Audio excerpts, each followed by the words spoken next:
The crypto fan. Got some XRP news for you about Circle. If you're done with that crypto gang, hit a like and hit subscribe. Just in. Ripple denies acquisition of Circle. Yeah. Brad Garlinghouse said it's not happening.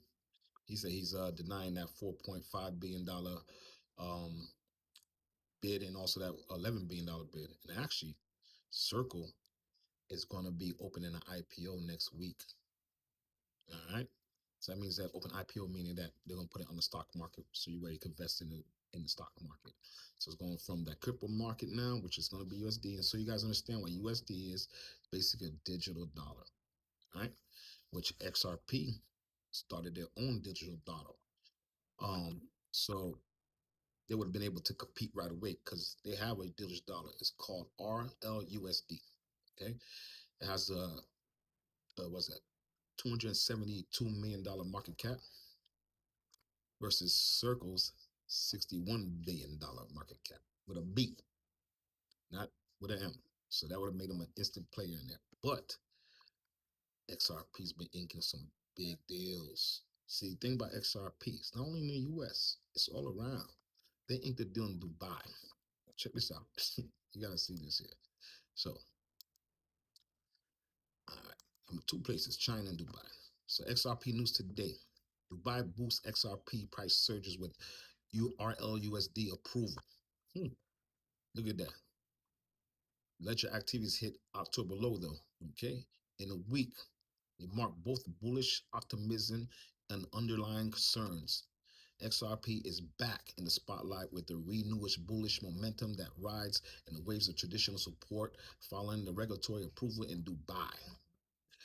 XRP, which is Ripple, RLUSD stablecoin now is officially approved by Dubai's Financial Services and Authorities, DFSA, for the use in the Dubai International Financial Center. DIFSC has reignited momentum around XRP price predictions, long-term growth potential. All right. Not only that now, all right. So now China, okay. So China firm Webus, right, makes XRP jumps. They filed with the SEC for 300 million XRP strategic reserve. All right. And you know that Prince, did you guys know about that Prince in Dubai that they're trying to open a treasury and they want to put $121 million for strategic treasury reserve of XRP. So that's another thing that's hitting. XRP is still hitting. That circle might not happen. And so you guys know next week. Oh, you know what? Let me show this video. So next week, right? They're trying to pass that stablecoin bill, folks. So you guys understand what stablecoin and why this stablecoin bill is so important. So what it does, it gives a digital dollar. So basically, you could be anywhere and you'll have the dollar digitally. So you don't have to worry about the fiat or swiping a card. It's just having a digital dollar. So they're trapped right now. It's bipartisan. Doesn't matter if you're Democrat or Republican. They're putting it in the House right now to vote, and they're going to vote for that digital stablecoin. All right. So Circle, that's you're looking good. And then just next week, happen to be on IPO when the state, but the timing is great. I'll tell you that much. That timing is great. And with the partnerships that XRP is doing, they're trying to push their stablecoin too. And what they're doing with the banks, they legitimize themselves with the banks around the world. Understand? All right. So I just wanted to report that to you because I know we were hyped up about that Circle acquisition we were hoping for. But hey, I got to report the good news. I got to report the bad news. I just want to report what it is. All right.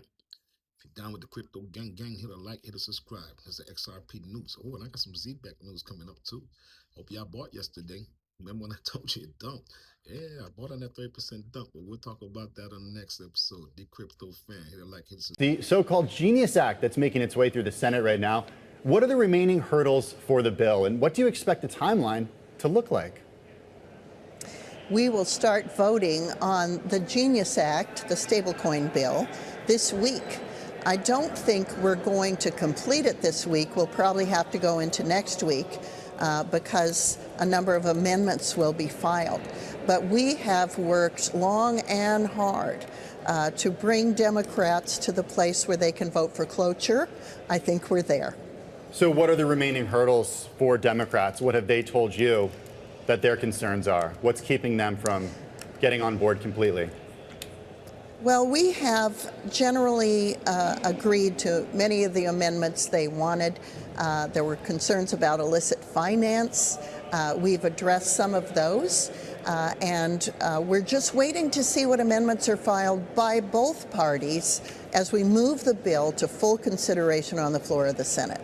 One of the things that I'm looking for is whether the Durbin-Marshall bill, it will be attempted to attach to the stablecoin bill.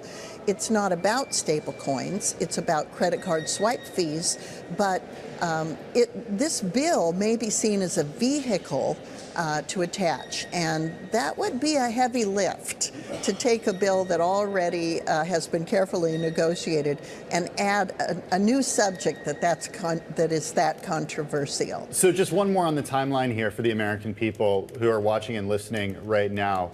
In your view, what sort of week or month could this bill actually become law? Well, we're going to pass it next week. Okay. And so it will provide new markets for U.S. treasuries. It will help protect the U.S. dollar as the world reserve currency. It will provide a way for something like a traveler's check to be used digitally. It's pegged to the dollar, so it's sort of it's a payment stablecoin, something that can be used for payments in a digital format.